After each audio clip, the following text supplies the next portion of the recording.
ሞትን ያልቀመሱ ሦስቱ ሰዎች። በመወለድ ወደዚህ ምድር የመጣ ማንኛውም ሰው በፍጹም በሕይወቱ አንድ ቀን የማይቀርለት ነገር ቢኖር አንዱና ዋነኛው ሞት ነው።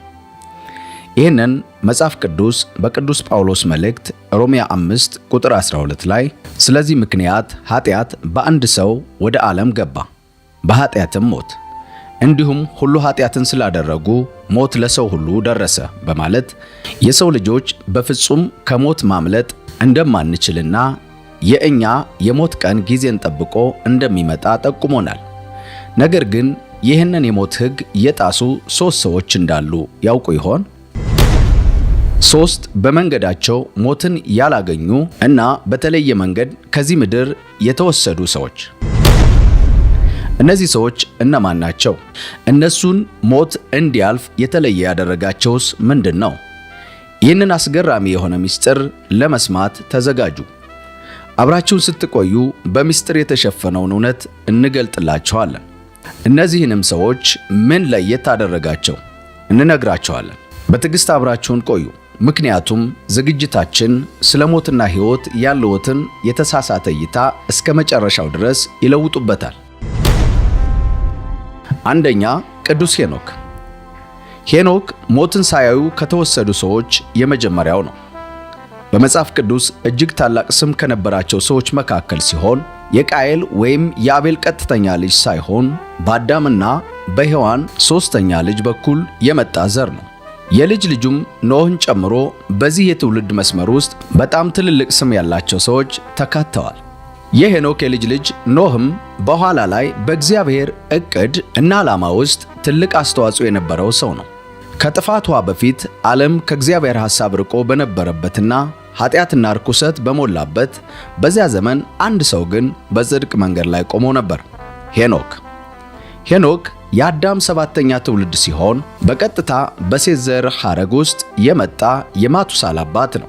ማቱሳላም በመጽሐፍ ቅዱስ ታሪክ ውስጥ ረዥም ዕድሜ በመኖር የሚስተካከለው አልተገኘም። ሄኖክ እንደ ማንኛውም አይነት ሰው አልነበረም። ሄኖክ በዘመኑ ከነበረው የኃጢአት ሥራ ያልተሳተፈ እጅግ የተለየ መንገድ የመረጠ ሰው ነበር። ከእግዚአብሔር ጋር አካሄዱን ለማድረግ መረጠ። ይህም በጊዜው ውድቀት ውስጥ ከነበረችው ዓለም ራሱን በሩቁ አድርጎ እንዲመለከት ረዳው። የሄኖክንም የማይናወጥ እምነት አሳየ። ኃጢአት በሞላበት ዓለም ውስጥ የጽድቅን መንገድ የተከተለ ቁርጠኝነትን ያሳየ የእግዚአብሔር ሰው ነበር። የሄኖክም የቅድስና ሕይወት መጽሐፍ ቅዱስ በዘፍጥረት ምዕራፍ 5 ቁጥር 22 እስከ 24 ድረስ እንዲህ በማለት ገለጸ። ሄኖክም አካሄዱን ከእግዚአብሔር ጋር አደረገ። አካሄዱንም ከእግዚአብሔር ጋር ስላደረገ አልተገኘም፣ እግዚአብሔር ወስዶታልና ሲል ከእግዚአብሔር ጋር የመጓዝን ታላቅ ሽልማት በሄኖክ በኩል አስረዳል። ይህም ሕጎችን መከተል ወይም አምልኮትን ማድረግ የሚገልጽ አይደለም። ከዚህ ይልቅ ትልቅ የሆነ ከእግዚአብሔር ጋር የሚደረግ ግንኙነትን የሚፈልግ ነው።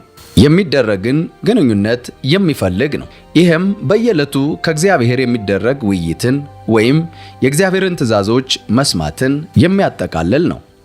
በኦሪት ዘፍጥረት ምዕራፍ 6 ላይ የሰው ልጆች ዕድሜ 120 እንዲሆን ከመገደቡ ቀደም ብሎ በመጀመሪያዎቹ የሰው ልጆች ታሪክ ዕድሜ እጅግ ብዙና እስከ ክፍለ ዘመናት የሚያስቆጥር ነው። ይሁን እንጂ ከነዚህ ረጅም ዘመናት ከኖሩ ሰዎች ተለይቶ የሄኖክ ሕይወት እጅግ የተለየ ነበር። በ65 ዓመቱ የማቱሳላ አባት ሆነ። ከዚያም ጊዜ ጀምሮ ለ300 ዓመት ገዳማ የማይቆጠረውን ከእግዚአብሔር ጋር የመኖር መንገድን መረጠ። ሕይወቱና እምነቱ እጅግ የተለየ የሆነ እግዚአብሔርን በማስደሰት የተሞላ ሄኖክ ከእግዚአብሔር ፈቃድ ጋር በምልአትና በማይናወጥ ሁኔታ ሕይወቱን ኖረ። በኦሪት ዘፍጥረት በጥቂቱ የተገለጸው የሄኖክ አስደናቂ ሕይወት ጥንታዊ በሆኑ ጽሑፎች የተለየ እይታና ስፍራ ይዘው ተቀምጠዋል። የአይሁዶች ጥንታዊ መጽሐፍ የሆነው መጽሐፈ ሄኖክ ታሪኩን በሰፊ ሁኔታ የዘረዘረና ሄኖክን በሰውና በእግዚአብሔር መካከል እንደተገኘ የገለጸ ሲሆን በተጨማሪም ከአምላክ በተሰጠው ጸጋ ስለወደፊቱ ራእይ ማየቱን፣ ገነትን መመልከቱን፣ መለኮታዊ ምስጢሮችን እንደተገለጹለት በዝርዝር ያትታል። እግዚአብሔር ወስዶታልና አልተገኘም፣ የሚለው ሐሳብ ወደ ሄኖክ ሕይወት ሲመጣ ተምሳሌታዊ አይደለም። ዕብራውያን ምዕራፍ 11 ከቁጥር 5 እስከ 6 ሄኖክ ሞትን እንዳያይ በእምነት ተወሰደ፣ እግዚአብሔር ስለወሰደው አልተገኘም፣ ሳይወሰድ እግዚአብሔርን ደስ እንዳሰኘ ተመስክሮለታልና በማለት በእውነት ሄኖክ ስለ ቅድስናውና አካሄዱን ከእግዚአብሔር ጋር በማድረጉ ሞትን እንዳያይ በማያሻማ ሁኔታ ገለጸ። በዚህም አንድ ነገር ተረዳን፣ ያለ እምነት እግዚአብሔርን ማስደሰት አይቻልም የሚለውን። የሄኖክም መወሰድ ስለ እምነቱና ስለ መታዘዙ የተሰጠ ሽልማት ነው። በአጠቃላይ እኛ ከሄኖክ ሕይወት ውስጥ እንደ ክርስቲያን ልንገነዘባቸው የሚገባ ነገሮች ቀጥለን እንመልከት። አንደኛ፣ ከእግዚአብሔር ጋር በቅርበት የመጓዝን ሽልማት ከሄኖክ ሕይወት እንማራለን። ይህም በአካል ሳይሆን በእምነትና በመንፈስ ከእግዚአብሔር ጋር መጓዝ እንዳለብን ያስገነዝባል። ሁለተኛ፣ ዓለም በሙሉ በጥፋት መንገድና በኃጢአት ውስጥ እንኳን ብትሆን እግዚአብሔርን ማስደሰት የሚቻል መሆኑን በሄኖክ ሕይወት ውስጥ እንማራለን።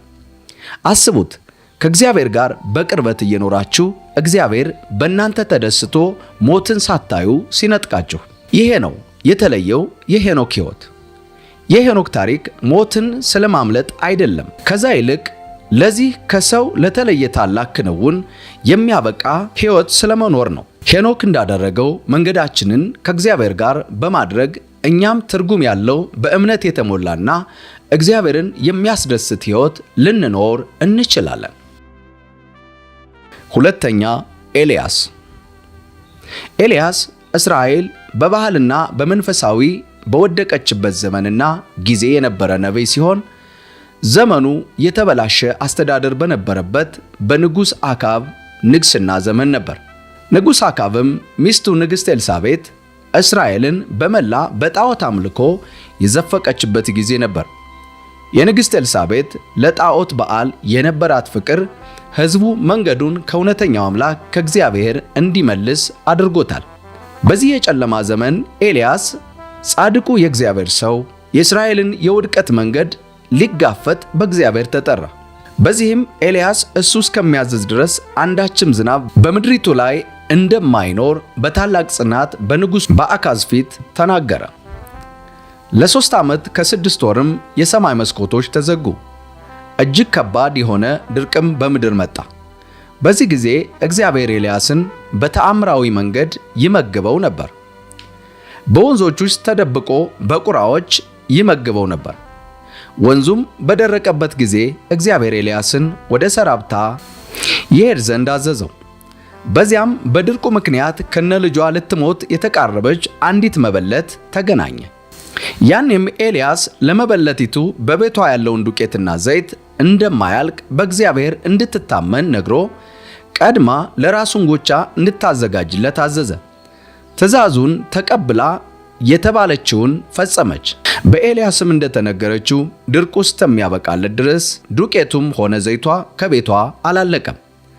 ከዛም ሌላ የኤልያስ ታላቅ እምነት በቀርሜሎስ ተራራ ከበዓል ሐሰተኛ ነቢያት ጋር ባደረገው መጋፈጥ ተፈተነ።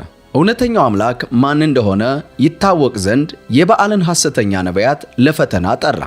በዚህም የበዓል ሐሰተኛ ነቢያት ወደ በዓል አምላካቸው ጮኹ፣ ምንም ግን አልተፈጠረምም፣ አልመለሰም። ኤልያስም መሥዋዕቱን ከውሃ ጋር አድርጎ በእግዚአብሔር ፊት አስቀመጠ፣ ጸሎቱንም አቀረበ። እሳትም ከሰማይ ወርዳ ውሃውንም ጭምር በላች። በዚህም ኤልያስ እግዚአብሔር እውነተኛ አምላክ መሆኑን አሳየ። ከዚህ ድል በኋላ ኤልያስ የድርቁን ዘመን ፍጻሜ ያወጀ። ወዲያውም ጸለየ። ትንሽ ደመና በሰማይ ላይ ታየች፣ ዝናብ በምድር ሆነ። ምንም እንኳ ኤልያስ ይህንን ታላቅ ተአምር ቢያደርግም ታላቅ ተቃውሞ ገጠመው። ኤልሳቤጥ ነፍሱን ለመንጠቅ ታሳድደው ጀመር። ወደ በረሃም ወርዶ በዛ ቆየ። በብዙ ድካምም ውስጥ የነበረው ኤልያስ ወደ እግዚአብሔር ጸለየ፣ ሞቱንም ተማጸነ። ነገር ግን እግዚአብሔር መልአኩን ልኮ ምግብና ውሃ እንዲያቀርብለትና እንዲበረታ አደረገ። ከዚያም ኤልያስ በዚህ ብርታት ወደ ኮሬብ ተራራ ሄደ። በስተመጨረሻም የኤልያስ የምድር ቆይታ ወደ ፍጻሜው ተቃረበ። እግዚአብሔርም ይህንን ገለጠለት። ኤልያስም የትንቢቱን መንፈስ የኤልሳዕ እንዲያስተላልፍ የእግዚአብሔር ፈቃድ ሆነ። ኤልሳዕም ኤልያስን እንዲከተል በእግዚአብሔር የተመረጠ ነበር። ሁለቱም ተያይዘው ወደ ዮርዳኖስ ወንዝ አመሩ። ያንም ኤልያስ ወንዙን በመጎናጸፊያው መታው፣ በደረቅ መሬት ተሻገሩ። ጥቂትም ተጉዘው የእሳት ፈረስና ሰረገሎች በመካከላቸው ገብተው ለያቸው። ኤልያስም በታላቅ ንፋስ መናወጥ ወደ ሰማይ ተወሰደ። ኤልሳዕም ይህንን ታላቅ ታምር ለመመስከር የመጀመሪያው ሆነ። ያኔም የኤልያስን መጎናጸፊያ ወሰደ፣ ወደ ወንዙም ተመለሰ። በኤልያስም መጎናጸፊያ እንደገና የዮርዳኖስን ወንዝ ለሁለት ከፈለ። በዚህም የኤልያስ መንፈስ በእርሱ ላይ እንዳረፈ ተረዳ። የኤልያስም በእስራኤል የነበረው ታላቅ ሥራ የእግዚአብሔርን የማይቋረጥ ቸርነት የሚገልጽ ነው። ምንም እንኳን ኤልያስ በምናውቀው መንገድ ሞትን ባይቀምስም ክፉ ሥራ በመቃወም ያደረገው መታዘዝና እምነት በእስራኤል ትውልድ ሁሉ የሚታወስ ታላቅ ሥራ ነው። 3. መልከጼዴቅ። መልከጼዴቅ ለመጀመሪያ ጊዜ በመጽሐፍ ቅዱስ ውስጥ የምናገኘው በዘፍጥረት ምዕራፍ 14 ላይ ሲሆን ታሪኩም ጥንታዊ በሆኑ የሜሶፖታሚያ እና የከነዓን ጦርነት ላይ የሚያጠነጥን ነው። በዚህም የአብርሃም ወንድም ልጅ የሆነው ሎጥ በጦርነቱ ተማርኮ ተወሰደ። በጦርነቱ ተማርከው ተወስደው እንደነበር ይገልጻል። አብርሃምም ይህንን ባወቀ ጊዜ 318 የሚሆኑ የሰለጠኑ አገልጋዮችን ይዞ ሄደ። የወንድሙንም ልጅ ነፃ ወጣ።